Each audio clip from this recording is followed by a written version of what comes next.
We were just talking about Call of Duty. Sledgehammer had a full 3 years to develop that game. When that kind of development time is being put into it, how does that translate into what people will actually be playing come this fall?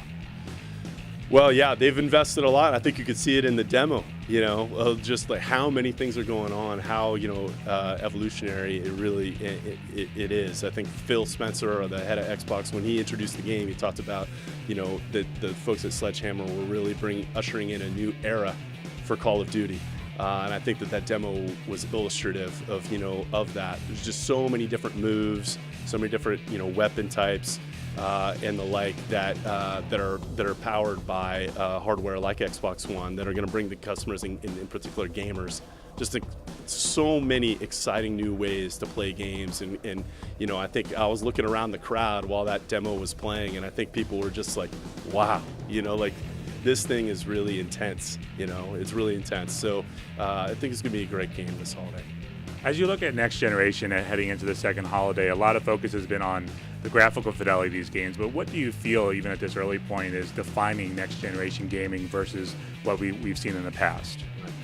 I'd say, that's a great question. I think that really when we look at like gaming today and how it's evolved over prior years, it does come down to some degree in terms of taking advantage of the hardware, but increasingly it also is about like taking full advantage of services like Xbox Live to do multiplayer like you hadn't necessarily done it before. With the new title Sunset Overdrive, for example, that we released or announced and discussed today, you'll be able to play 8-player co-op. In a crazy high fidelity, vibrant community, like experience.